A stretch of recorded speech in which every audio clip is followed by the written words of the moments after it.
Ready. নমস্কাৰ আজি মোৰ লগত আছে প্ৰাঞ্জিত শইকীয়া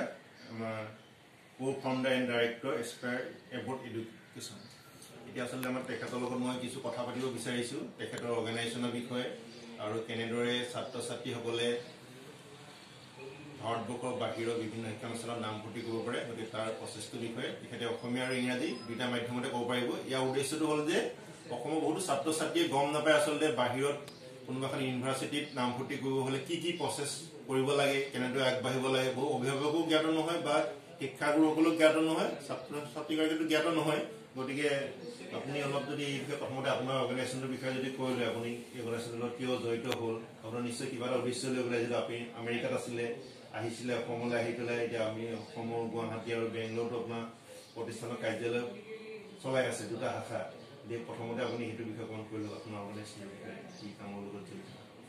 হয় মই আছাম ইঞ্জিনিয়াৰিং কলেজৰ পৰা মেকানিকেল ইঞ্জিনিয়াৰিং পঢ়াম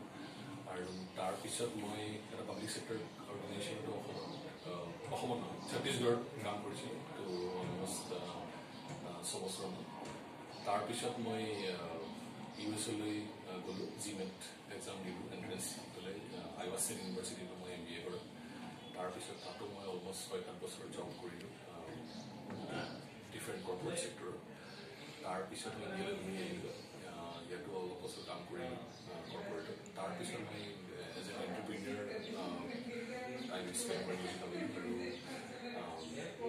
অলমষ্ট 4-5 বছৰ আগৰ পৰা এস্পায়াৰ এডুকেশ্যন ষ্টাৰ্ট কৰিলোঁ এব্ৰড এডুকেশ্যন কনচাল্টিং ফাৰ্ম হয় কিন্তু আমি ষ্টুডেণ্টক এব্ৰডৰ কেনেকৈ যাব লাগে গোটেইখিনি ছাপৰ্ট প্ৰভাইড কৰোঁ starting from university application visa processing counselling কৰোঁ আমি আইএলছৰ কোচিঙো দিওঁ আমি অনলাইন অনলাইনৰ ট্ৰেইনিংটো কিমান দিনীয়া হয় মানে কিবা ড্ৰেছৰ আছে নে ষ্টুডেণ্টৰ নিজৰ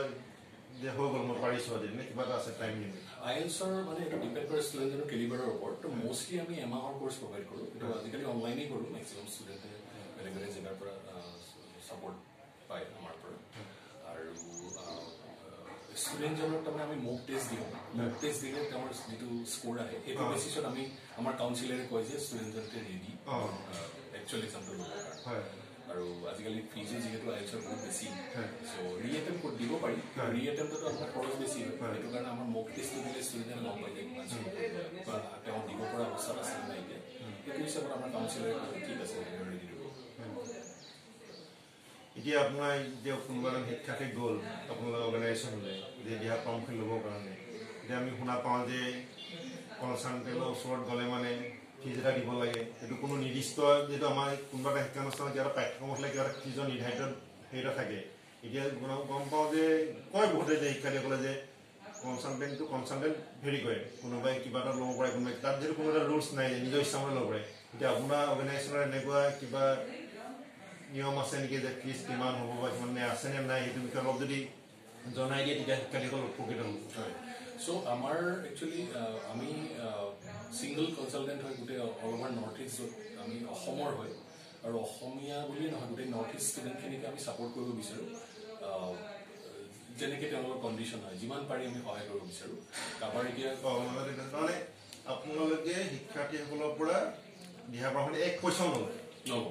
আৰু নৰ্থ ইষ্ট আপোনালোকে একমাত্ৰ এনেকুৱা অৰ্গেনাইজেশ্যন আমি নৰ্থ ইষ্টৰ মানে ইয়াৰ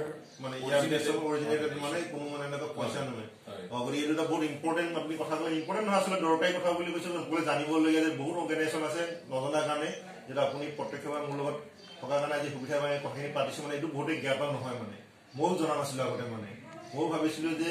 হয়তো বহুত পইচাৰ কথা জড়িত হৈ আছে গতিকে এই কথাটো মানে পাতিবৰ কাৰণে সেইকাৰণে মই আগবাঢ়ি আছিলোঁ হয় হয় চ' মানে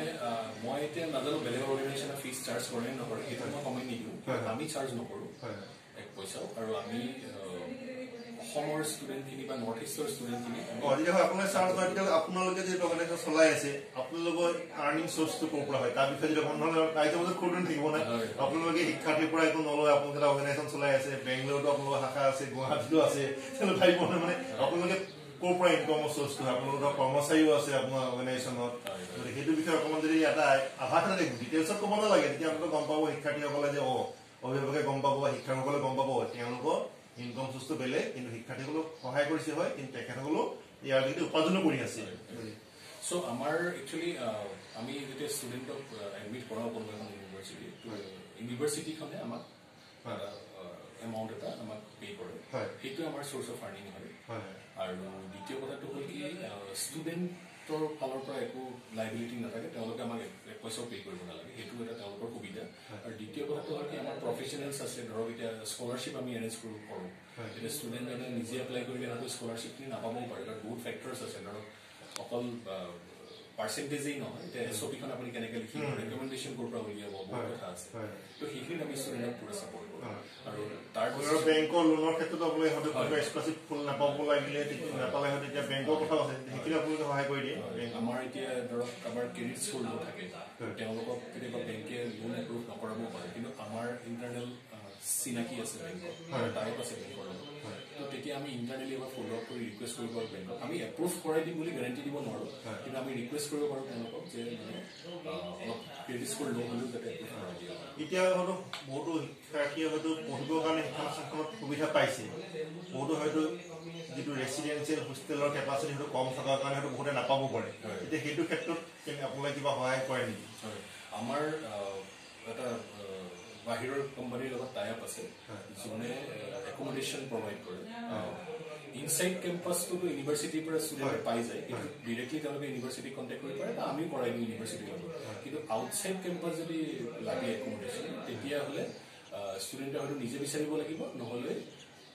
আমি হেল্প কৰিব লাগিব আমাৰ এতিয়া কেনেকৈ হেল্প কৰোঁ আমাৰ এতিয়া সেইটো কোম্পানীৰ লগত টাই আপ আছে এইটো বহুত ডাঙৰ কোম্পানী হয় তেওঁলোকে বেলেগ বেলেগ চিটিত বেলেগ বেলেগ কাণ্ট্ৰিত তেওঁলোকৰ নিজৰ অফিচ আছে তেওঁলোকে ষ্টুডেণ্টৰ হৈ পেলাই চাই দিয়ে আৰু তেনেকৈ আমি হেল্প কৰিব পাৰোঁ ষ্টুডেণ্টক আপোনালোকে এতিয়া যোগাযোগ কৰিব কাৰণে ৱেবছাইট বা এনেকুৱা ব্লগ কিবা আছে নিশ্চয় হয় আমাৰ ৱেবছাইট আছে আমাৰ ইনষ্টাগ্ৰাম পেজ আছে ফেচবুক আছে আমাৰ ছ'চিয়েল মিডিয়াত আমি এভেইলেবল আছোঁ আৰু আমাৰ GS ৰোড অফিচ আছে গুৱাহাটীত আমাৰ বেংগলোৰত অফিচ আছে তো ষ্টুডেণ্টে যেনেকৈ বিচাৰে হয় এতিয়া মই ভাবোঁ যে এই ভিডিঅ'টোৰ পৰা বহুতো শিক্ষাৰ্থী তথা ছাত্ৰ ছাত্ৰীৰ উপৰিও অভিভাৱক আৰু শিক্ষাগুৰুসকল উপকৃত হ'ব গতিকে মোৰ উদ্দেশ্য এটাই আছিলে যে এই ইনফৰ্মেশ্যন তাৰমানে মই গম পালোঁ যে আপোনালোকৰ অৰ্গেনাইজেশ্যন যোগেদি শিক্ষাৰ্থীয়ে এপ্লাই কৰাৰ পৰা এডমিশ্যন লোৱালৈকে আৰু থকা মেলা সকলো সুবিধা লাভ কৰিবলৈ সক্ষম হ'ব আৰু আপোনালোকে নিৰ্ভৰযোগ্য অনুষ্ঠান বুলি মই এতিয়া আপোনালোকৰ কথা পাতি গম পালোঁ গতিকে আপুনি এইখিনি কথা জনোৱাৰ বাবে বহুত বহুত ধন্যবাদ নিশ্চয় শিক্ষাৰ্থীসকল শিক্ষাগুৰু আনকি আৰু অভিভাৱকসকলো উপকৃত হ'ব ধন্যবাদ